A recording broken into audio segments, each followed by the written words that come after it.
Which language is this? Igbo. Igbo, eh? Okay. That's the inspirational song. Yes. Count your blessings one by one. Apparently. It's coming from Mbura, so okay. Agamambura. Agamambura. You.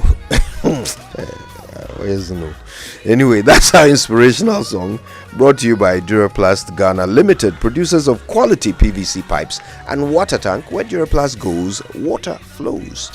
And our Drive Safe campaign brought to us by Joy News and the Multimedia Group, supported by Toyota Superior Quality and Imperial General Assurance. Solid protection, avoid all distractions, keep both eyes on the road and hands on the steering wheel. Be visible, drive with your lights on at night, and that's how you drive safe. Charlie, my voice is not voicing this morning. Anyway, say it right. Next, brought to you by Kingdom Books. At Kingdom, quality and affordability are their hallmarks. Something must be done. You say either, I say either. I heard the strangest word yesterday. Genuine. What does that even mean? I think he was trying to say genuine. Genuine, genuine, which means authentic, truly what it is said to be. It can also mean real or sincere when used to describe a person. Genuine comes from the Latin word genu, which means knee. It refers to an ancient Roman custom where a father would place a child on his knee to acknowledge paternity. This later morphed into genuineness, which means natural or proper. Soon the word genus emerged, which was used to describe birth or pedigree. That's why the word genuflect is used to describe the act of going down on one knee. So now you know how to genuinely say it right. Let's call the whole thing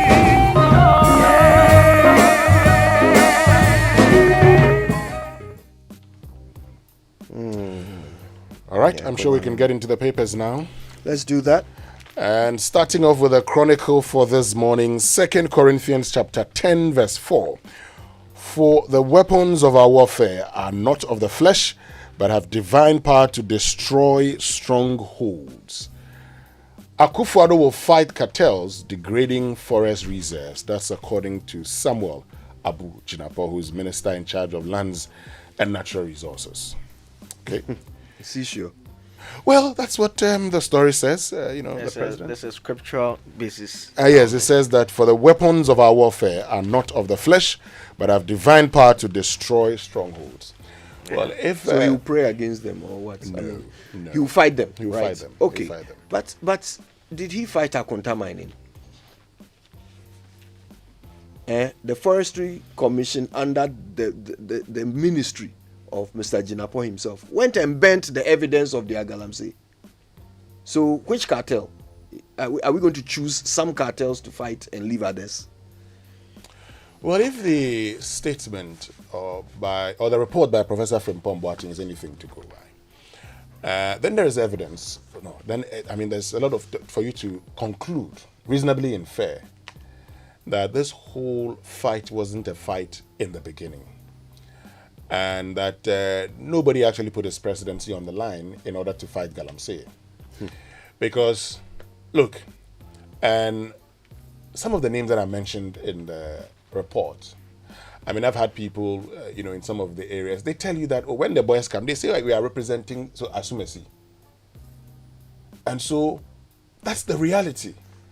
And if you're committed to fighting Galamsey, the first thing you do is to get all those persons mentioned in the report also investigated by the police or whichever body you want to investigate them. Yeah, except the report has been on No, but someone's this is a table report. for 2 This is a years now. report. Exactly. This is a report that Professor Frimpong Boateng wrote because the chief of staff had requested that he presents a report on the activities of the Inter-Ministerial Committee on Illegal Mining. They said they didn't have a transmitter letter. But this is the president that promised to use the ANAS principle. Does the ANAS principle come with transmitter letters? Yeah. No, so you see, it's like finding excuses with everything. Oh, we didn't do this. We didn't do that. If we had done that, probably would have fought it. The long and short is this. Today we've seen videos, young men and women, filming themselves, and that's impunity in the country today. That we would, say assassin. What has happened to them? what has happened to them. Look, if we're serious about fighting illegal mining, when we get the people who are involved and we prosecute them, it will deter others. That's the Unfortunately, solution. That's the solution. when we get the people who are involved, the president will say, after the person has left the forest, that as we speak, Akonta mining is not engaged in any mining in any forest reserve. As we speak. We don't address the previous issues. We just will talk about the current situation because the person is no longer in the forest. Look, let us get serious in this fight. And I come from a mining area. And look, when you look at the destruction going on there. Anyway, still on the front page. Joe Gatti promises lean and efficient government. Now, this is the former Minister of Railway Development. Yeah. Wanting to become flag bearer of the NPP and by extension, President of the Republic of Ghana. He served in a government which had over 120 ministers. In fact, people argue that his position as railways minister the role should have been given to the roads and highways and merged so that we don't even have transport and railways. Yes, I mean, we don't even need transport. Roads, highways, then you merge all of them.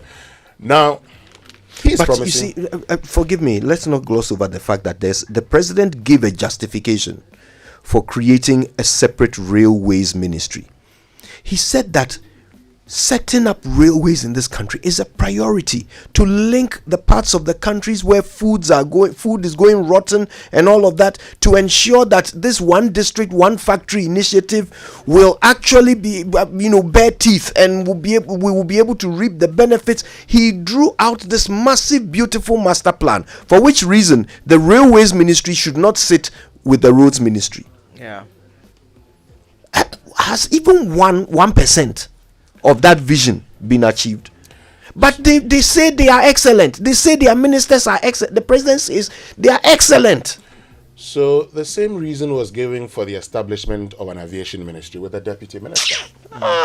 Today, the aviation ministry is part of the transport ministry, beg your pardon.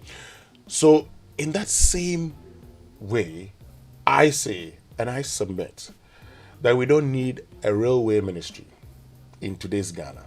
Now, if you're committed to an area, what do? Do you need a minister to increase the bureaucracy? You just need to make funding available and just develop make the area. funding available, and that's the end of it. Why do you need a minister to go and do what? He is making funding available for ministers. Then Trahima declares Paramount's 2 vacancies also here, and National Cathedral Bruhaha Okujeto lands heavy uppercut. So yesterday the contempt charges were dismissed by the court, and he's also come up with what he found out when he went to the United States of America. Very interesting details of that trip, actually. I mean, they need to be put to the test, obviously, and answers need to be sought for some of the issues raised. But very interesting. The people who are named as directors for what is supposed to be a state initiative. And the surnames, very familiar, aren't they? The front page of the Daily Guide now. The Daily Guide has this story about. Press Freedom Day. I can't get a coffee. Daily Guide has this story about send Atuesian to prison. It's according to the Attorney General. You recall, sometime last year, William Atuesian, founder of Defunct Capital Bank, entered into an agreement with the government to refund 90 million cedis, paying 30 million cedis upfront, and the remaining 60 to be spread in 3 installments, 20 million each. He was supposed to pay the first installment on April 28, and the AG, per the court judgment, did indicate that once he fails to make the first payment, it means that the full amount becomes due, and he's also liable for custodial sentencing. So the AG has triggered the procedure to have that enforced. Times are hard, but the AG has no choice in this. The law is quite clear on what he must do. Still some more stories. Parliament approves 6 loans on the front page, and science labs improve STEM education. Ghana Japan deepen cooperation, and the story about Nana outdooring the Kia assembling plant also on the front page of the Daily Guide. Okay, so let's get to the finder for this morning. Now, Parliament approves loan agreements worth some $760 million. It's on the front page here. Justice Tokon, whose nomination referred to the Appointments Committee for consideration. I'm sure you saw Martin Amidu's latest episode. Yes, he interestingly had pointed out that as far as he's concerned, he thinks this is the actual reason why Parliament was recalled and not necessarily for the loans, and that he believes that there's a long game that the president is playing in terms of capturing certain key positions of sort, and this falls within that as well.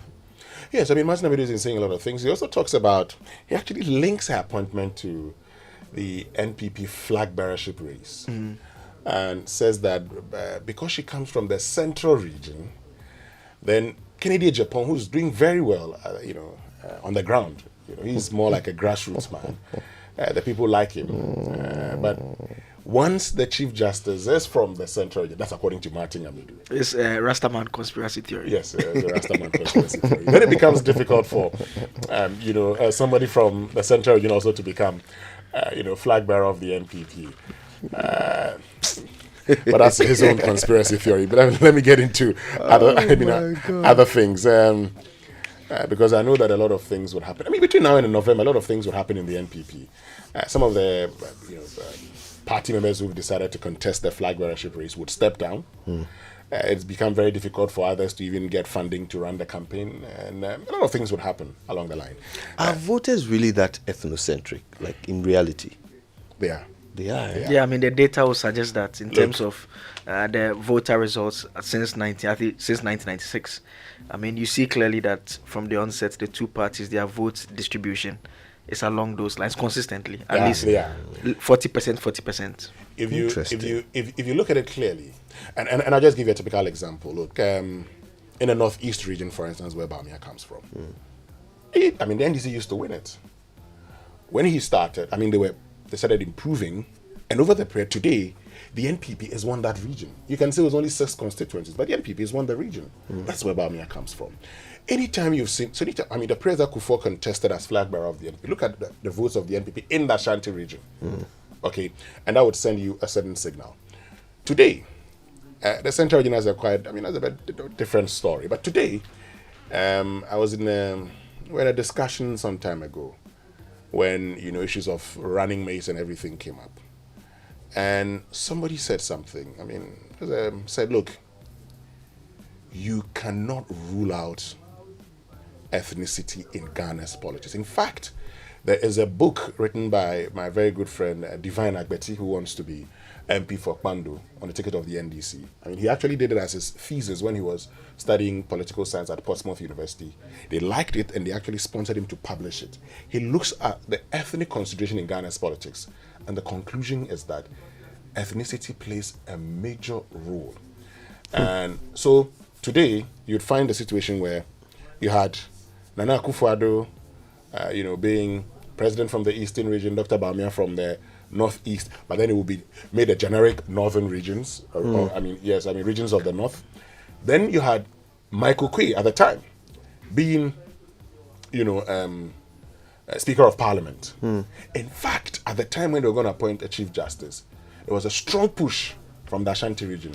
But if you look at it from our history, you also get a sense that it's a more of a post-Nkrumah era situation, because if you pick someone like Nkrumah, even his seat in Parliament was Accra Central. There's someone from the Western region. The CPP won virtually across the country. So that is, you see clearly that that's a party that was national in character, not a party that you could limit to various areas. But over time, their strength was dwindled to the extent that the only good performance was now limited to the Western region. And for a while, even the Jomoro seat was just what they had. At a point, they had Elembele.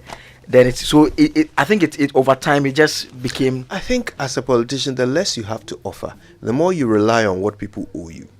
So if you yourself, you know that you don't have something that will appeal to the whole nation, then you call on those who you think owe you some kindred loyalty. And then it becomes the binding thing, and then you build on that, and then you want the kindred loyalty from this clan. So you appoint someone, or you put someone there who represents them. And then people also are not getting anything from governance. They are not gaining anything from governance. So the only thing they think they can gain is, let's have our brother or our sister in this position or that one. But you see, That's what we've reduced politics to. well, yeah, that's what politics is globally. Oh, no. So I'm going to make a point and you'd understand. Hillary Clinton appointed who as her running mate?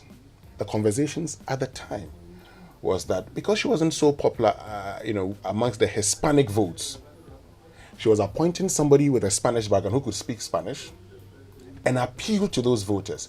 In fact, in the whole John Kerry, John Edwards collaboration, it was a North and South thing, even in the United States. And so, look, a lot of things would, affect the choices that people would make. But you see, even with the example you gave, if that was the case in the US, she would have won on that basis. But of course, people have done same and have not won in Ghana also. It doesn't mean that once you do that, and you don't win, that's the end of it. Even with, look, when, what's his name? Donald Trump was said not to be the conservative Republican. He went for Mike Pence, who was seen as a very conservative Republican. That's politics is about interest. It's about who appeals to. I think substantively, it's just all about trying to meet voters at a certain Exactly. point I mean, that that's how you think do it. works for you. As to whether that should be the ideal, I think that's a very ideal we can debate do, that we can do talk about. what's supposed to be and what is the situation. But you make a point about post-independence, and that's why we had this whole national liberation movement more Yes. from the Ashanti Yes. stock. Even there was even a Wasa People's Party. Yes. There was a Ghana party. There was a Northern People's Party. So And I then think Nkrumah that's had where to. it started, yeah. And that was when Nkrumah actually said you can't do that, and then you had the United Party. So it was something that actually started around that time. Yeah, so more or less like the opposition elements coming Yeah, together coming on together, tribal lines and now being forced to metamorphosize into a political party to resist his government. Still on the Finder, and President commissions Kia Vehicle Assembly Plant in Ghana. That's a good one. We just hope that it will be affordable to a lot of us, so we can also purchase it. Yeah, the president actually made a point. I was there when they commissioned it. Beautiful place, the biggest assembly plant in Ghana. They will be responsible for about 30% of our production capacity, local car manufacturing capacity, 30,000 vehicles or more every year.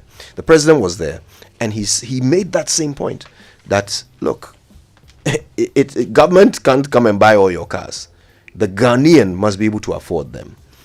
So building the plant is just the beginning of a long process of things that must happen so that there is a vibrant, locally assembled car market. Still on the front page, and 147,891 hectares of degraded forest lands cultivated between 2017 and 2021, while Galamsey destroys 4,426.2 hectares in 34 forest reserves. And so we're told that between 2017 and 2021, some 157,000 hectares of degraded land have been cultivated. That's it basically on the front page of the Finder. I'll do the Daily Statesman now. It says Chief Imam urged to lead crusade for environmental safety, and victims of Kejetia Markets fire receive 100,000 cedis. And transformation agenda on course, President commissions another car assembling plant, and we are committed to forest protection, Jinapo assures. The back page has some sports story. Joseph Pentil is playing quite well still. I went with the Economic Times, and uncertainty over IMF's $3 billion ECF, and Ghana seeks concessional loans from World Bank and IMF to revive economy amid crisis. GRA commences implementation of new taxes, and banks post first loss as nation restructures debt, also on the front page. Let me do the Ghanaian Times. That's the final one that I've got here. Ghana to become automobile hub of West Africa. I like that. To become. I like it about Ghana. President predicts no lease permit granted to small-scale mining companies to operate in any forest reserve. Forestry Commission CEO. So why are they there? Anyway, OSP investigates Professor Frimpong Boateng's Galamsey report. Who is investigating? The special prosecutor. One year ago, he issued a statement Yes! that he was investigating illegal mining related Yes. matters. In fact, prior to that 1 year release, the office was already investigating the Charles Bishu Yes. matters. exactly. And now that this one has come out, the office is also investigating. Oh, come on. All the other names that have been mentioned. in Look, it. they even there's a statement from October 2021, 22, right? Where they were even investigating some of the expenditure of the Interministerial Committee itself. So they had a broad far-reaching investigation announced, and nothing came of it. Now that this one without a cover letter has come, that's the one that they are going to make progress with. Look, I don't know the inner workings of the Office of the Special Prosecutor, but maybe that's the reason why we should know. Because there isn't outer evidence of progress. So let me just read the statement that was issued. It says, on October 10, 2020, the office published that it had commenced investigation into suspected corruption and corruption-related offences in respect of illegal mining. It was stated that the investigation targeted the activities and expenditure of the dissolved Interministerial Committee on Illegal Mining, especially in respect of seizure and management of excavators, machinery, and vehicles, and gold nuggets and officials of the Ministry of Land and Natural Resources, the Forestry Commission, and public officials and private persons. The OSP acknowledges the recent calls for action and investigations into these matters by the public and civil society following the publication of a report on parts of these matters authored by a former Minister for Environment, Science, Technology and Innovation and head of the dissolved IMCIM.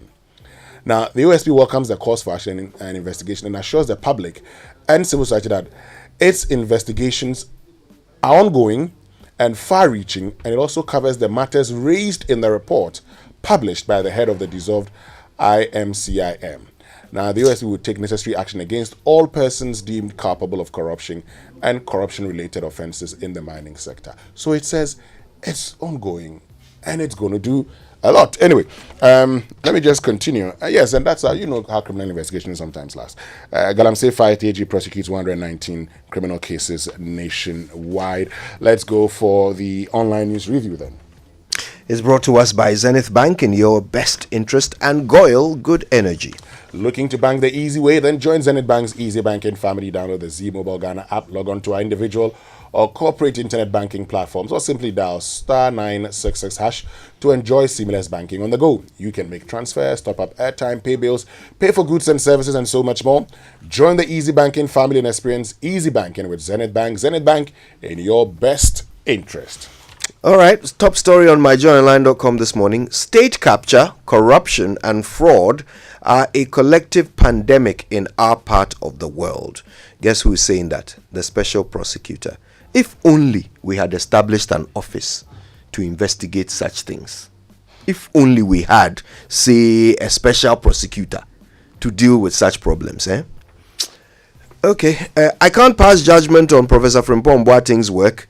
That's the Minister for Lands and Natural Resources.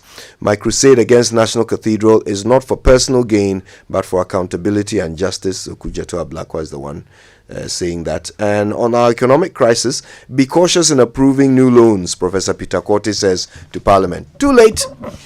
Okay, citynewsroom.com has Parliament did not unanimously approve $200 million World Bank loan.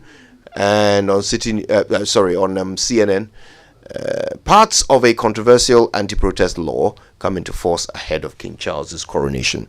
It's time now for the BBC News, brought to us by Fidelity Bank. Believe with us. All over the globe, from Ghana to Burkina Faso, Côte d'Ivoire, Benin, Togo, Senegal, China, Morocco, France, Netherlands, and many other countries. We have made it possible to bring Ghana to the world. We have brought small and medium businesses closer to their customers across the regions in Ghana with our SME support facilities. We have brought relief and smiles to the faces of families with our employee personal loans. With our cutting-edge technology and digital support, we take the burden of complex thinking off you, making life simple. That is who we are, as close as a partner. Bank of Africa. We are indeed the African bank with the global reach. It's the most action-packed breakfast show in town. The hottest music, the best giveaways, the great interviews, and all the laughter and fun you can imagine. Don't miss the Super Morning Show on Joy 99.7 FM. It's the best breakfast show in town. Years ago. This is the BBC World Service, the world's radio station.